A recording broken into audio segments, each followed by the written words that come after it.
Only loading.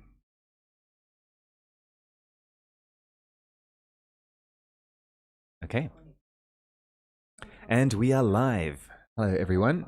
Today we're here in Erindale's Discord server, and this is the Q&A&Critique number 34.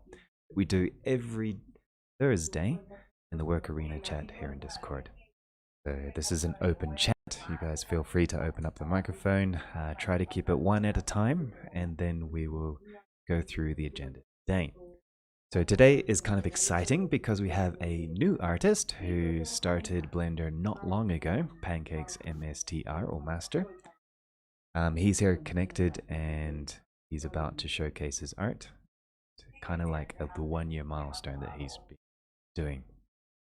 And later on after that, we're going to take a look at 2 techniques in geometry nodes for particles and painterly effects in 3D post-processing, and also like scattering points and things like that Arto has actually been helping me out just recently. So he's here today as well, which is very exciting. And after that, I'm also going to show a quick little technique to help you optimize LODs, like LOD, levels of detail in shaders, using geometry nodes to kind of get a little bit more performance in your view. Today's Choco-Block. Hope you guys are ready. And how you doing, Pancakes? If you'd like to open up your microphone and give us an introduction. Yeah, so I'm doing well. I'm just an amateur artist who been doing 3D for like a while, but I started Blender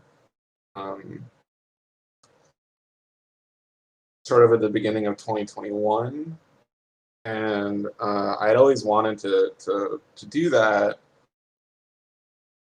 but I had real struggles with like the interface and stuff, and so I was using 3ds Max and I was using Fusion 360 and other programs. And then I just basically gave Blender another shot at the beginning of this year, and it really took. And then I learned about proceduralism, which exploded everything for me. I couldn't believe, I still can't believe the whole procedural thing. And then I made this piece for, I worked on the Yucca mostly.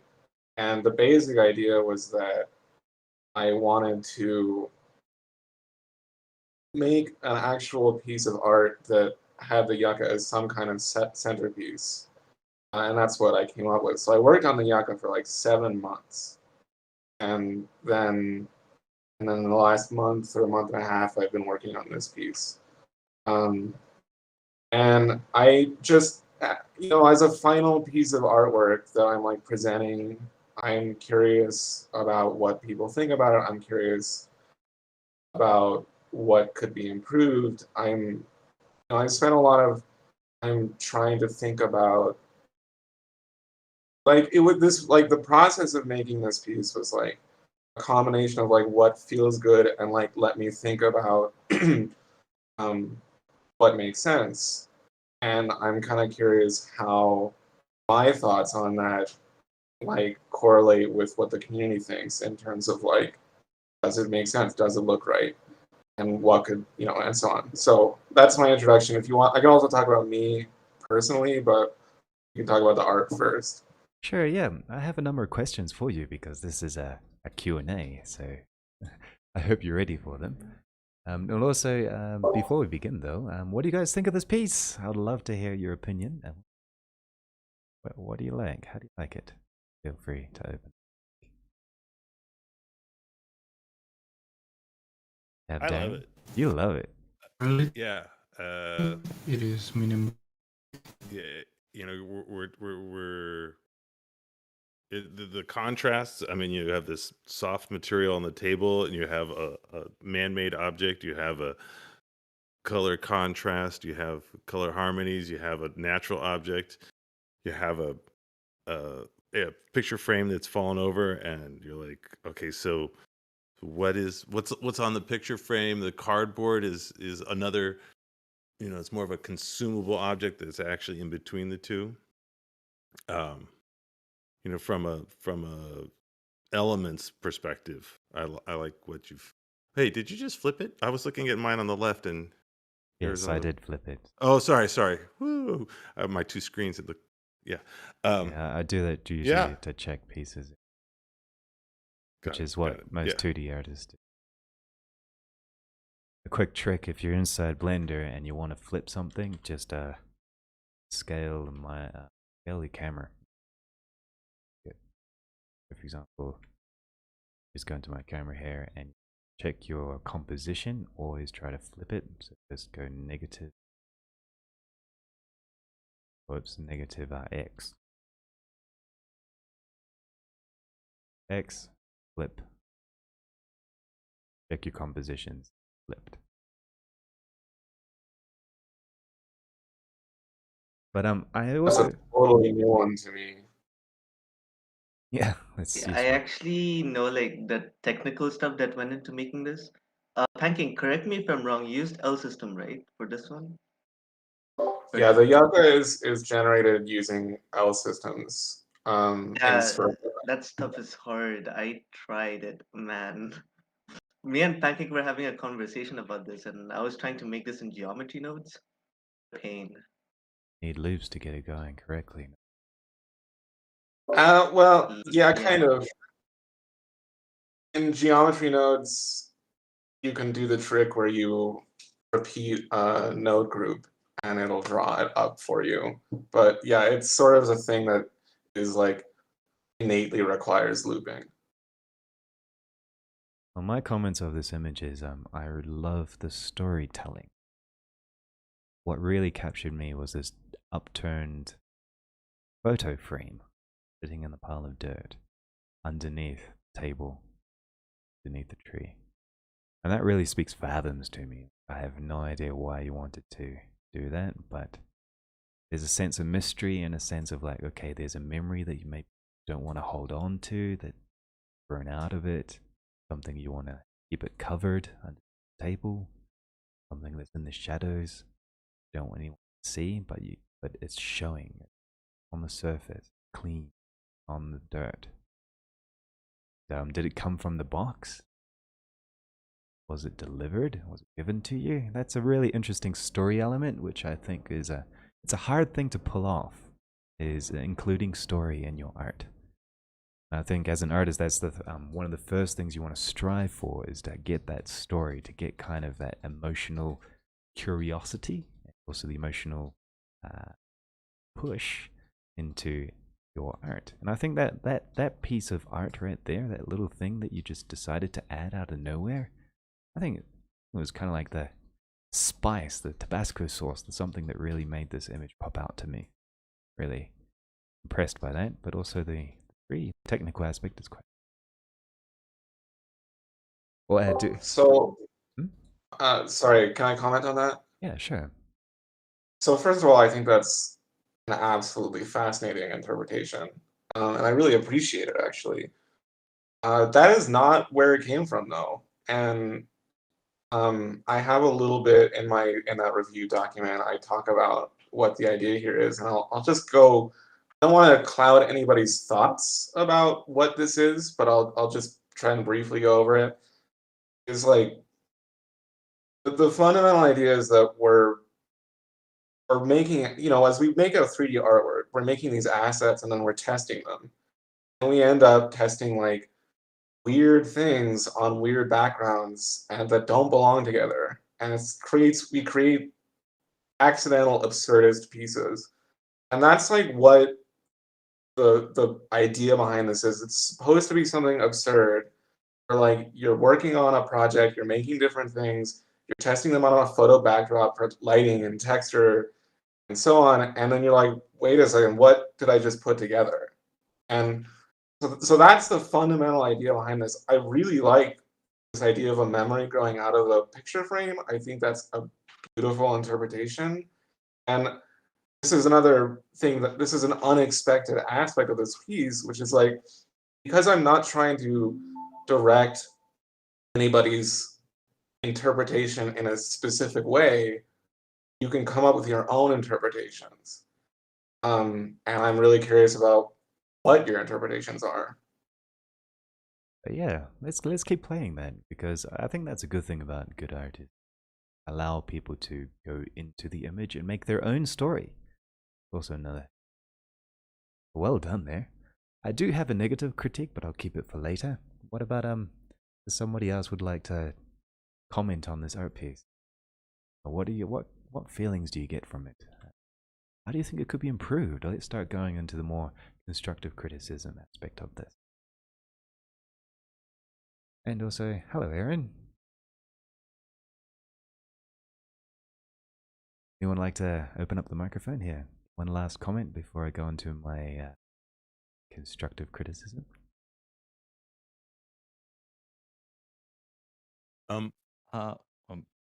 You Go ahead, JC. Go, GZ. Yeah. I like it. Are we doing constructive criticism now, or we're putting Sure. that Why off not? until If later? you want. Go Because can you zoom out? for it. Yeah. More out? Just so it fills the thing, you know. Oh. Yeah. I think that the background could be a little more flat. Because like right now you have this thing that's sitting in the middle of basically a softbox, but I wish it didn't look like it was interacting with the softbox. You could see the soft shadow from the tree on the rear wall of the softbox, but I wish that it just looked like a completely flat, serene, empty nothingness. Yeah, that's one thing I noticed as well. At first I thought it was an HDR issue, where where you tone a photo and it's in not quite high dynamic range, but try to make it a high dynamic range photo, and the edges brighten up around the object, and the rest of the thing goes darker. Specifically, for example, if you're taking foliage, and then you have like a clear sky in the background, so start to balance that out in Photoshop, you get this halo around it. It may be intentional here, but it detracts from the spiky designs that you have in the backlight that you have. I agree there. But everything else is. The other thing I noticed as well is your sand is really nice. The way it's chaotic and spread out, like boom, sand everywhere. But then you have these clumped together polystyrene pieces which kind of look like they're dripping out, as if it was a viscous liquid. Concerning that, I would probably make sure the story is not in mid-motion. For example, you would have polystyrene up here, and you have polystyrene down on the ground. Pop, pop, pop, pop. But none of them free falling at the time, because one, the viscosity of the polystyrene is not really existent, and two, you can probably have a bit more storytelling to showcase that the frame was from the box, for example. Possibly Ferret also mentions that the shadow on the ground feels a little bit too sharp. This is backlight. Understandable. But those are just minor details. In general, your context, your intention, the image you've created, the composition of combining things that don't usually go together, your technical prowess, your materials, your general overall lighting, and your palette is a great fun piece to take a look at. So I just want to talk about the lighting for a second, if I can. I think that the criticism, which I think is constructive, about the background having almost too much detail, there being sharp shadows, totally valid. Lighting is not something I'm an expert at, and I did my best here. Good. And I tweaked it a lot. And there was a point where I was like, I can't tweak this anymore. I don't know how to improve it. And really, I think it's at a point where I want to talk to people and have them help me improve the lighting. One thing that is very intentional is that halo around the leaves. There's a really bright light behind the yucca that is very deliberately meant to create a glow off those spikes. I like the way that looks. Yeah, I like the spikes too. but that is actually intentional. All right. Yeah, I think it's the key issue is probably the splotchiness in the background, soft shadow. Yeah, and I tried to get the rid of, I tried to get rid of that, but it was really hard. I Yeah. don't know. I basically need help. the silhouette, not silhouette, the the rim light around the leaves is fine, but it looks like it's also impacting the background and making it brighter in that area. You could switch to a spot lamp. or just push your background to the back and light it with a full-on area light.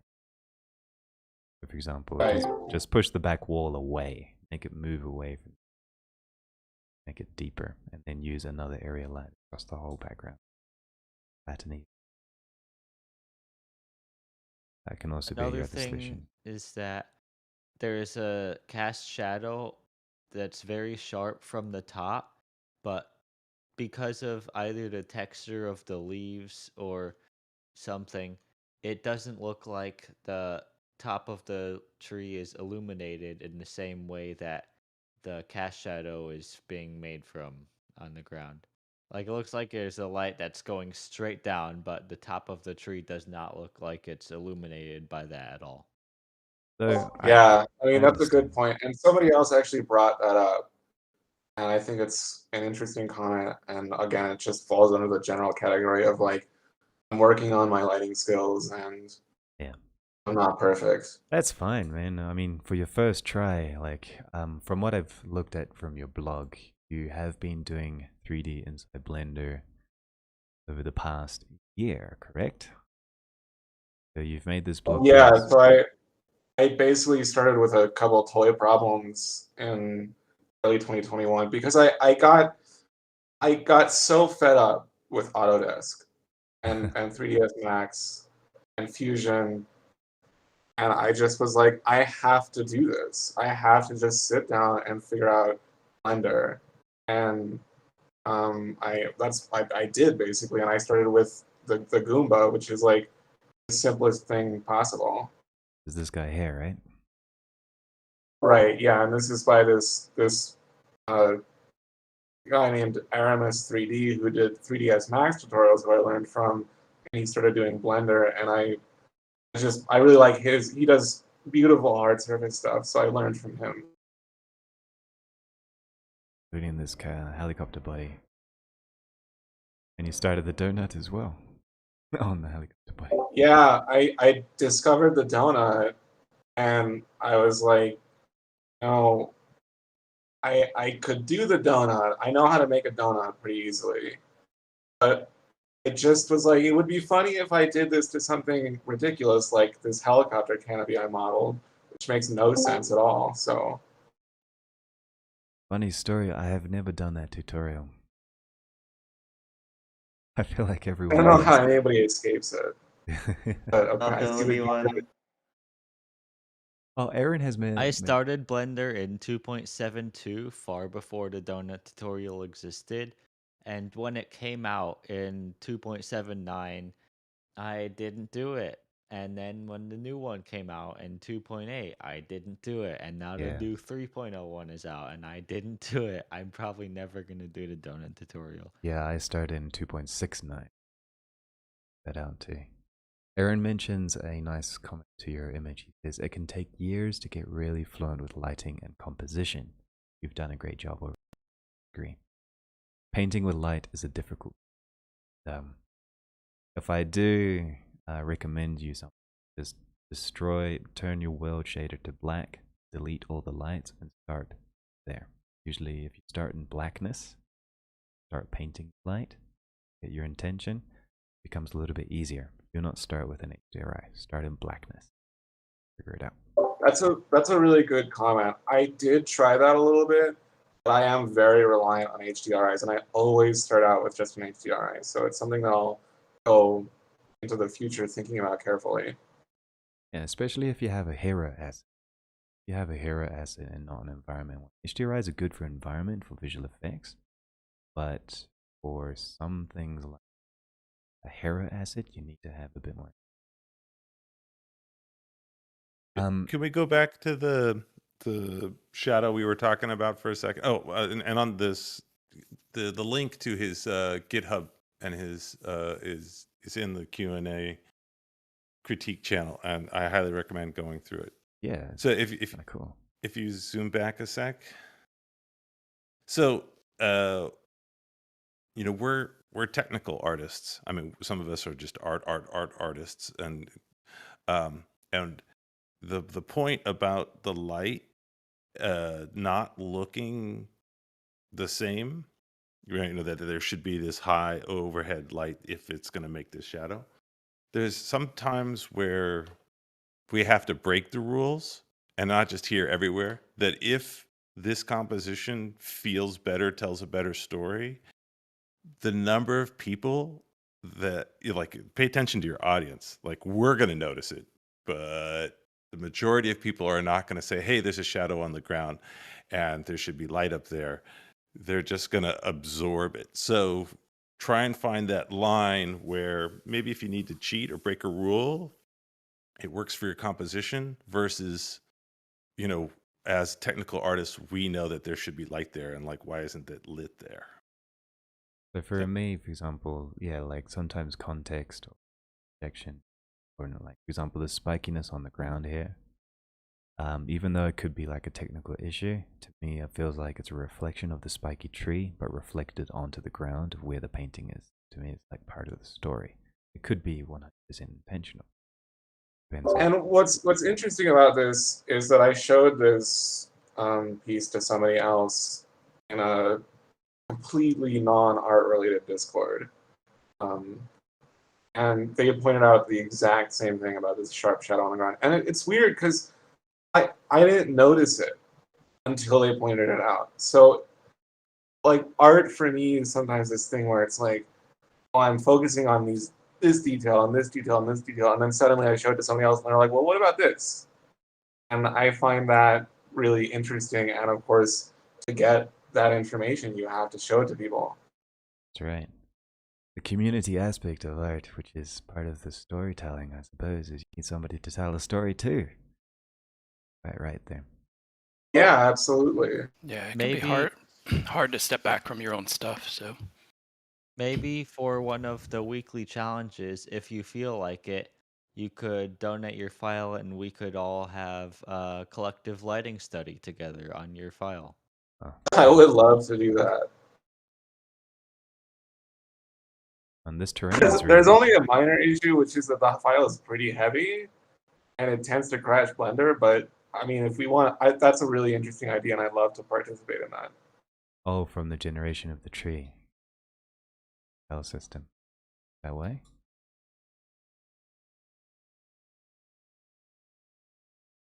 Looking at all your information on the blog here, and you're using Spreadshock. And great. I highly recommend everyone to take a closer look at it. So does anyone have any more questions for Pancakes before I move on to geometry note? Been here a good healthy half an hour already. It feels like time has just flown by. I do have more questions though. The first question before someone else is what inspired you to create this tree? What's the symbolism of Joshua tree? Is it a Joshua tree? The Yucca tree. Actually, it's related to a Joshua tree. It's a Yucca. They're called Yuccas just commonly, and they hang out around where I live. And I have one of the pictures in the blog has like the actual scientific name of it. Okay. So the inspiration was basically like, I was learning Blender, right? And looking at tutorials on YouTube, and the algorithm throws whatever it wants at me. And for whatever, I don't know why, I just was like, well, I want to model a plant.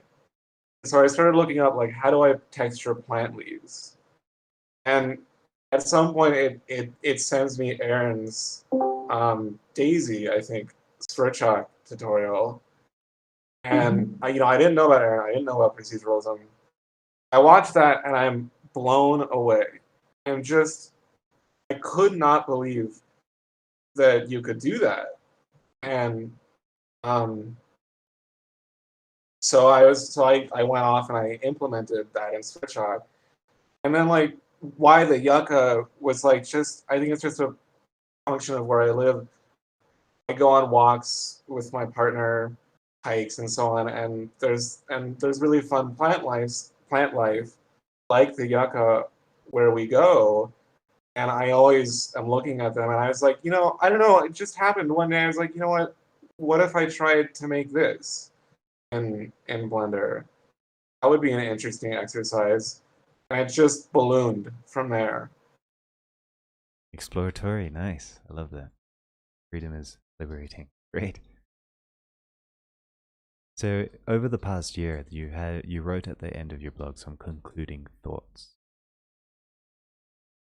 I did, yeah. You mentioned that Blender was a long time goal of yours, but now that you've kind of gotten to the cathedral, you dipped your feet inside, you've made some art and kind of feel more comfortable with what you're doing. You've also learned a little bit about Switchhawk, a bit more into nodes. Notice you a little add-on for importing assets. You know what you're doing. You're on fire.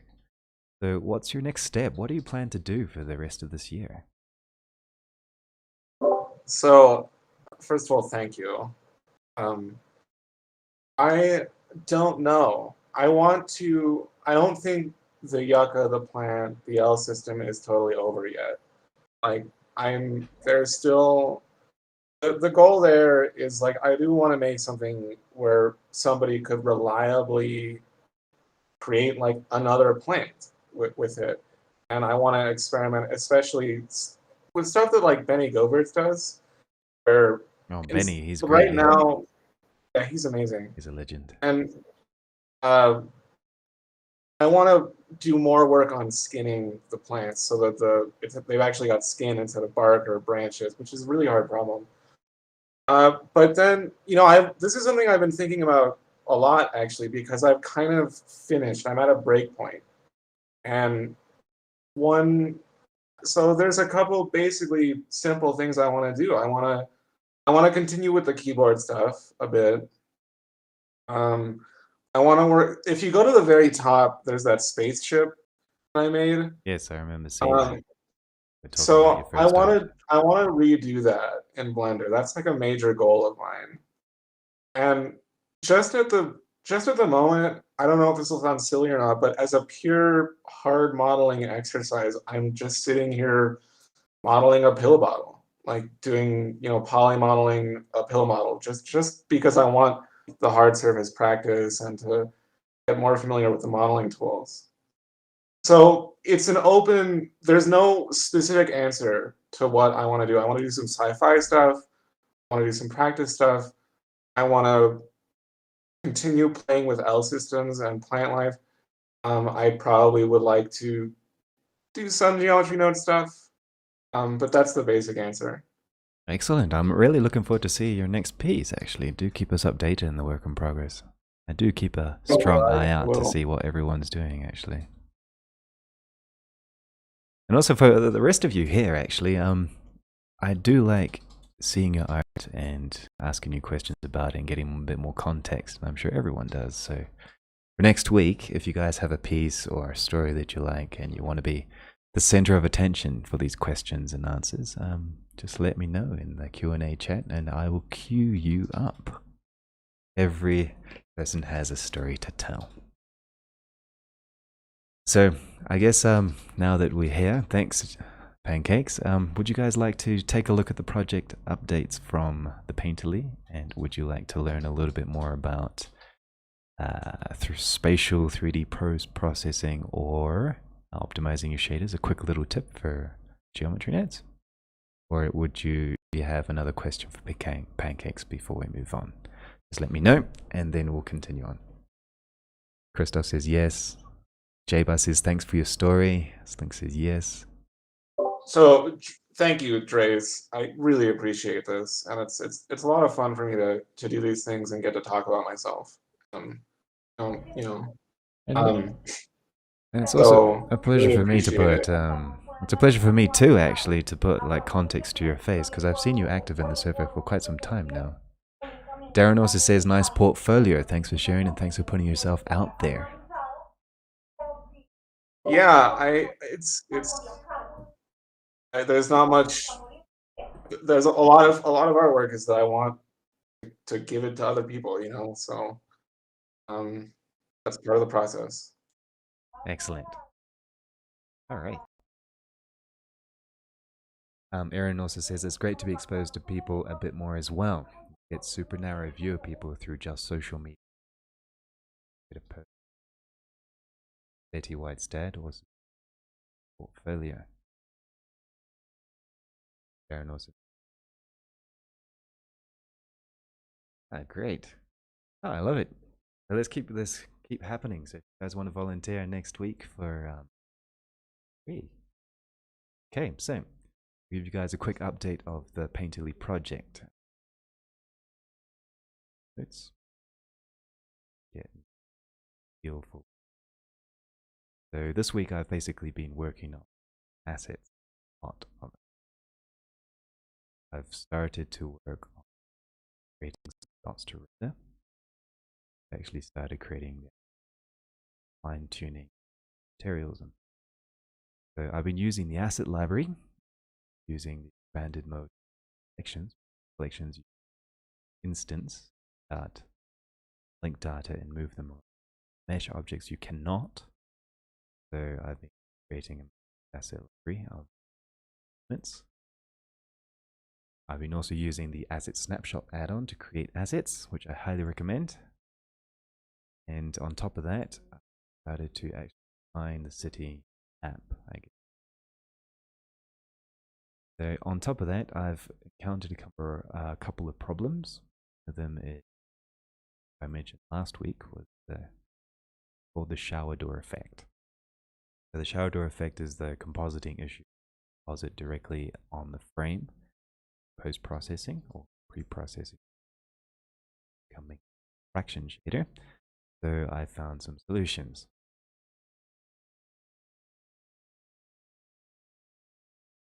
So I've got my material and everything's okay, but let's go into show you what it is. So basically last week I told you guys that I was going to make a point cloud using paint brush strokes that would scale in 3D space to 3D depth field, store the image, incoming shader on the brush strokes in the point cloud in 3D space to kind of create the effect. Give you a bit more context. Here is, for example, 3D or tower is in 3D space, and everything around it, particles, the paint brush stroke, fraction at front of some of it create intentional depth. So this is the effect that I was giving earlier. Because earlier, I called this the sunny rain effect, like rain. And earlier, here was another example. Created, some things are in focus, others starting to go out of focus from the actual brush stroke with the refraction on the actual brushes to create that effect. So that's what I needed. Fortunate, the performance of this engine is visible. Currently not working on the square kilometer of data. Need the particles to be fixed in 3D space. The point cloud that 3D space over a square kilometer is just too intense, too heavy. Even though I was using camera culling, Aaron's nodes for that, by the way, I still couldn't get a lot of performance. So I need to think of a plan B. But let's take a look. I also tried other concepts, spheres, icospheres with accumulate node to pop out to create hulls or shells with particles that look at the camera. That kind of worked, and a number of other ones. So I don't have the full solution yet. My next issue performance, artistic direction. So for example, in some of my shots, for example, with this shot here, there's quite a lot of detail I have here, but I don't want the camera depth of field to block out everything on the tower. That may background some areas do, but I don't want to block out the sun. Shot. So, that's what I've been working on this week. Been a little bit tricky, but Andreas, can yeah. I jump in for? So the problem that we were talking about, you were talking about last week, is the camera is well, I mean, it's a pyramid, but it's a point, and you have a 3D object, and you have a 2D plane in the middle, and it was working for static shots, but as soon as you panned or zoomed or anything, then you would have the effect would fall apart. And if I hear you correctly, you're trying from the 3D object to create a location set of points so that when the camera moves around, the camera movement is independent of the painterly effect, so that it stays in space. Did you ever play around with the 3D? No, that wouldn't work. Yeah. Wow. This is a gnarly problem you're working on. It's an interesting thought process. I did get it working with like grid. So for example, Arto FreeAs 3D, he just released his node pack called Node++. Comes with a really great node, including spatial grid. There we go, finally. It is compiled. Here is my technique, if you guys can see the screen. And also, Aaron, you've asked a couple of questions. So just to quickly answer you before I delve in, he said, that tower looks so good. Can we see the mesh of that? Yeah, I will show you in a moment. That generated or model. This is a CCO model project. The material is AI. Pair of the meshes is proceed. Right, so as you can see, there's this big sphere, right? So let's take a closer look. This is the sky sphere, and there we go. Now let's go into the camera view. So if we take a look at these two purple spheres, this is the technique, not performant. Is what. But if I zoom my camera out, I can start to destroy the detail of the spheres. This is using my depth of field concept. If I zoom in again, go closer to this, the particles post-processing 3D space, I focus the paintbrush strokes closer I get my camera in. If I select, for example, one of these spheres and rotate around, you can see that the actual particles of depth of field are stuck in 3D space. So for example, this red sphere over here, whoops.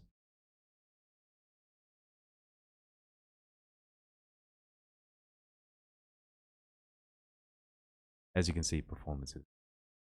So if I take a look at this background red sphere on the top right, it is being processed by the 3D post processor, but as you can see, it is stuck in 3D space.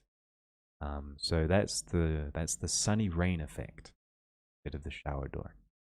So I'm using the shader to get my effect, but I'm using the shower door effect to create, the sunny rain effect to create fixed 3D. So I have the solution working.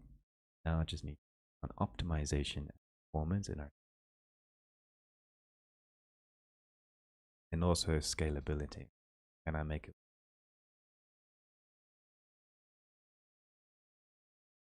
Always in it. So that's the small update there. Let me just do that. You guys interested? Interesting? Hope it is.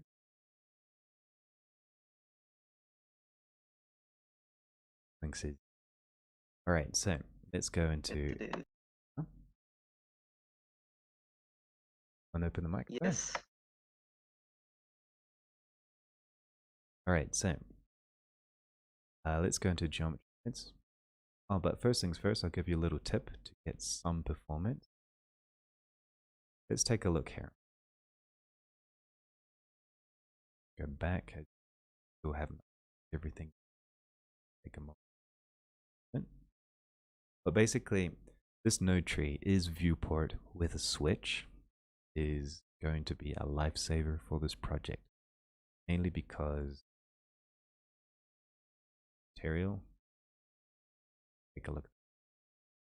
I have two materials. One of them is sitting up on nearly 150 nodes and raw calls limit, extremely heavy. Here's my heavy shader, as you can see. 4 coherent distance shader node groups being compiled, each 2 textures. This is the node of each. This is for the coherent distance. I have 4 of them. The reason I have 4 is because I have 2 that are blended, 1 for the shadow, 1 for the light. I have 2 of them blended together to get the concept. So I use animation with snapping and multiplying the different offsets of the animation to create the blend. So the animation blend, use that to drive these 2 layers of the 2 coherent distance, creating a lot of issues. And also I have a lot of 1, maybe 4 shader to RGB nodes. This node here, the shader to RGB node, is ridiculously expensive and slow to compile. So at this moment, this shader, every time I make a change, takes about 2 minutes to 5 minutes to compile. That is not fun to work in. I also have another coherent distance shader for the specularity. I have another shader RGB for specular that's repeated twice for the blend, and so forth, along with bump map. In fact, I had to remove the principled shader and recreate the shader bare bones that I need for it to even compile correctly. Shader is just hitting, feeling. It renders okay, but to work in viewport, it's absolutely. So I needed to optimize it. So I have light version of it here, this one here. The light version takes about 1 minute, 1 minute and a half to compile, and part of the unnecessary things for the final render, but it looks close enough to ground zero so that I can. So when I use an object and you can swap materials based on viewport. I could use the light version of the viewport if the is viewport is true, the complex render or the complex shader if is not viewport, in other words render, so that I can some performance. Good. So the next things that I have with the problem with performance is the geometry. If I go into my painterly effect, look at the 3D post-process, full screen. This is my tree. I'm going to break it down into first things first is the grid camera. So the grid to camera is I'm using Arto, are you still here actually? I am, and you could call me Riaz, not Arto. Arto? And also Aaron says my Here. node preview.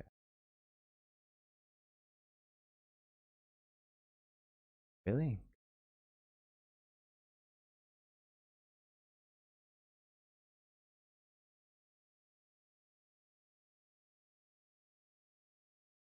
And Darren also just read the comment. His money's on the Raycast. I'm on that. Bit of art. No preview Anna's problem.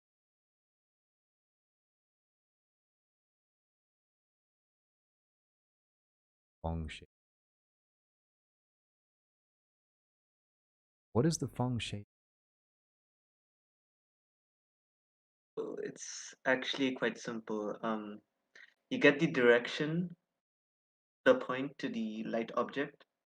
You just do a dot product between that and the surface normals. So the points that are And it facing will, towards the light, but it's gonna yeah, well, be brighter. yeah, I have a problem. What happens if I have 10 light, 15 light? Do you want it to dynamically change, or Yes. well, then that's probably an issue. So I'll the shader. Could use this for the light version though, because it will compile a lot faster. You know, it's just a few math nodes.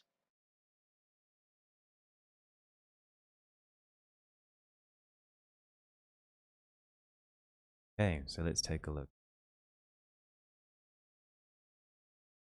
So this grid, the grid one is what I'm using box for the grid plus from the node plus add-on. It's 85 milliseconds, so this is a big performance. Another one is instancing points, so I guess I'm instancing twice. One is for the particles. That's also quite a performance hog. Not second and not brush strokes.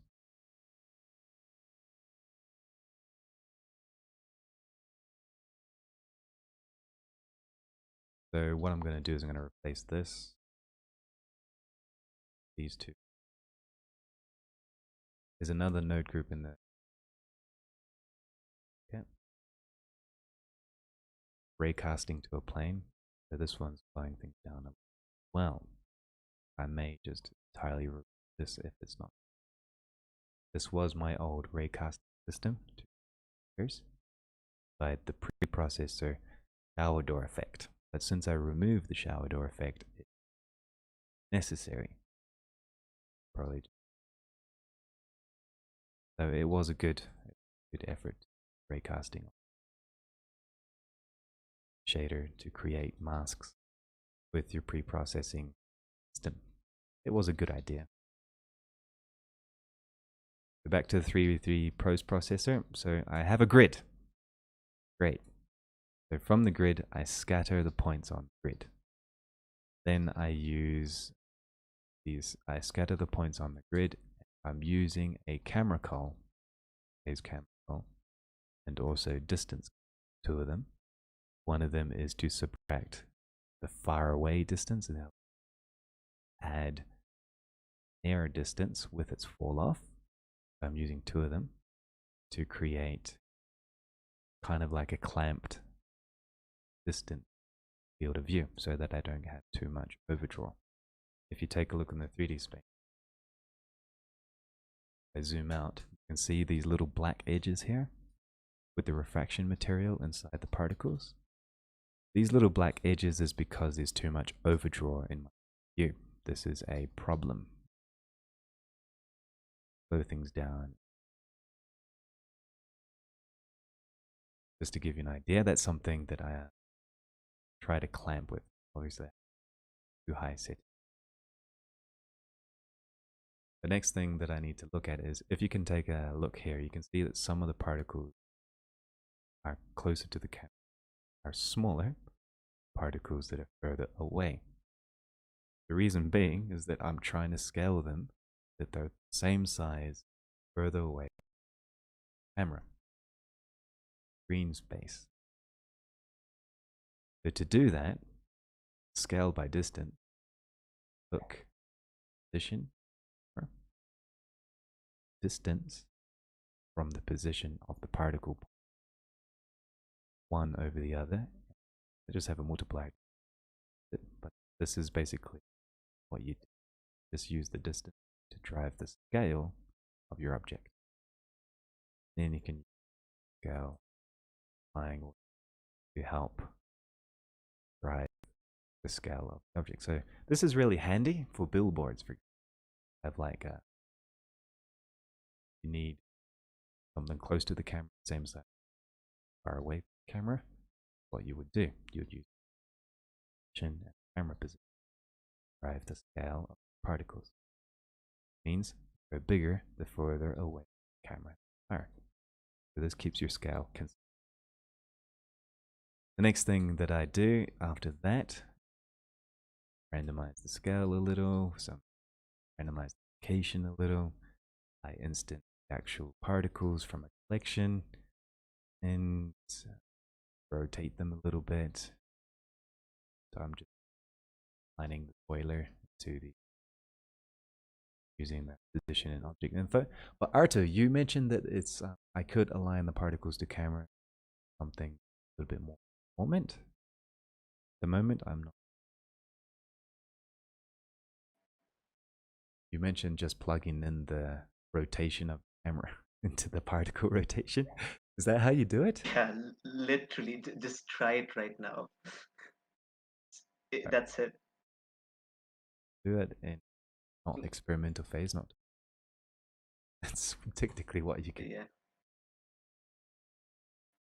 All right. Assuming that your mesh is facing on the positive z-axis, like the original mesh. Say that again. The original mesh, it needs to face upwards, like the side that you want to face towards the camera, All is to right. face upwards. Yeah, then it's gonna work. Very good. So Pancakes has another question actually. He says, when I have a chance, I forgot to ask earlier, what is the purpose of flipping the composition? Why do studios do that? Mainly because as an artist, you get a biased art, flip it, break the bias. So if you think something looks good, flip it to make sure it really looks good. If it doesn't look good when it's flipped, you'll work it. Position, perfect. So when you flip something over, it's kind of like you, instead of using your right hand, or that both hands able to, just it's a trick of the mind, of the eye to get rid of bias.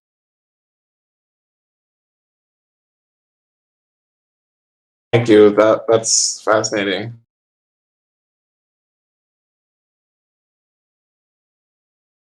Andreas? Yes. Uh,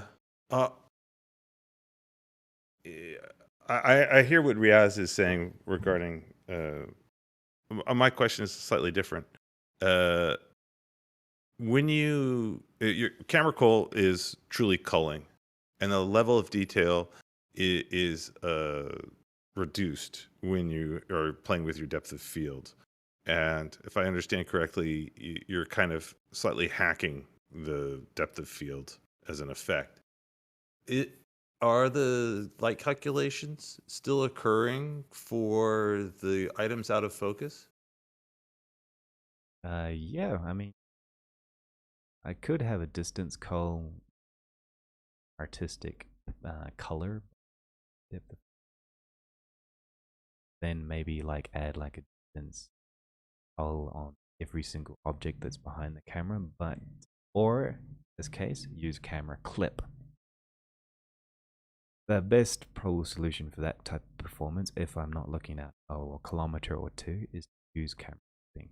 So camera clipping is basically, this is the oldest trick in the book, is you have clip near and clip far. So clip near and clip far. If I have my clip far down 100 meters,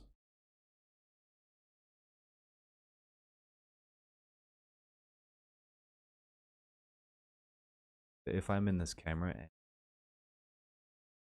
everything behind the clipped, you put calculate, and it will calculate around that increase performance drastically. Obviously, I And do what's the scale you were shooting for? more than a kilometer. Kilometer being 1,000 1,000 meters. meters. Okay, because your clip far was 10,000. Yeah, and just in 10 case, kilometers. so I can zoom out and see the whole world, right? Look at the 1 kilometer map from 10 kilometers away. Right.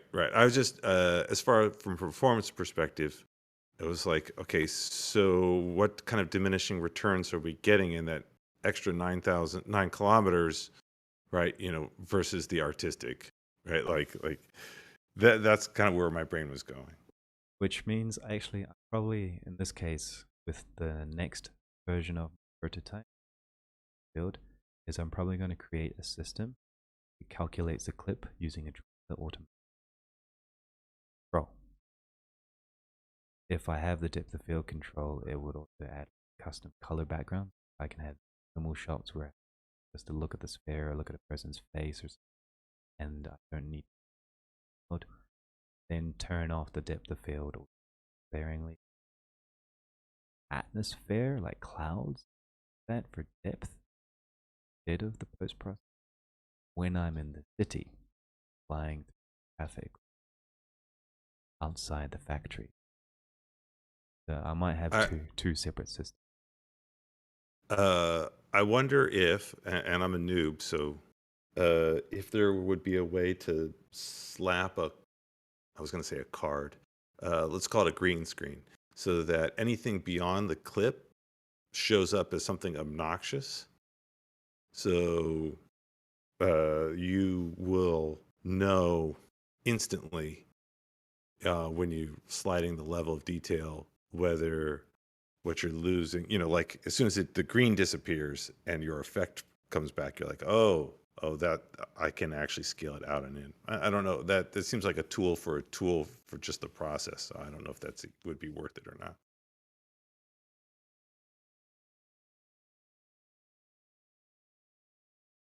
All right, well, so let's quick summary. Basically, the sunny rain effect works. Now it's just talking about how to make it performant, art direct. The assets from short film had greatly worked on.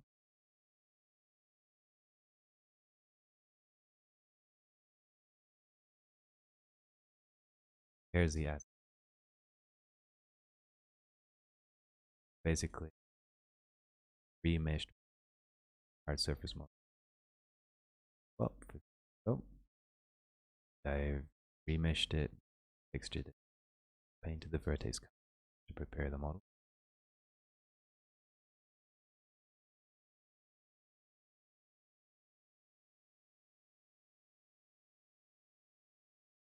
And I've got the concept.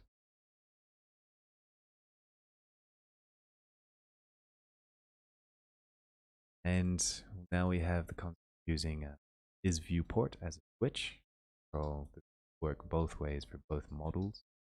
Have a low poly model, and you can switch on to do the same materials.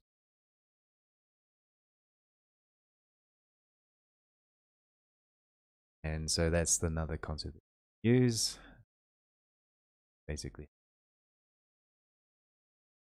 point create constant sizes regardless of perspective particles. So a little bit of a mentality of how to optimize, where to find the bottleneck, get outside the box to fix the bottleneck.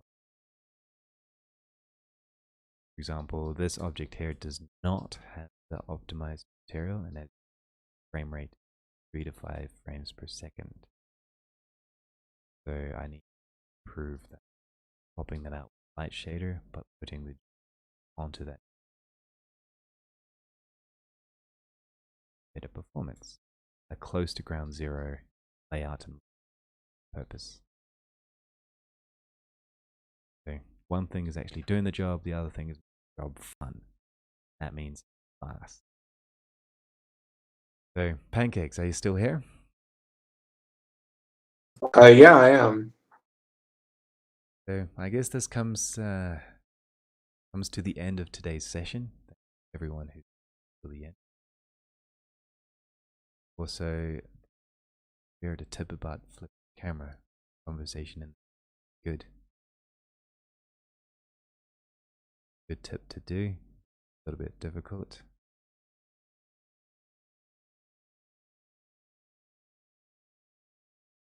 Well, I'll just say thanks again. I really enjoyed the discussion.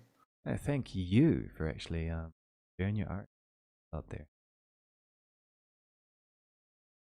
Hope you guys found it interesting. Next week, hopefully we'll have some optimized tricks for you. Starting to work on position, things, lighting. Fun part of the project begins because all the technical aspects are done. Optimizing, creating story content. That's going to be fun. Also, character design, layout design, tips and things for camera type, timing. Part of the process of the short. From this week onwards, it's going to get kind of update. As always, if you guys want me to write questions week, drop them into the chat and definitely you keep your art coming, your ideas. Thank you so much for hanging out. So I'll finish the stream here. If you guys want to continue talking, feel free.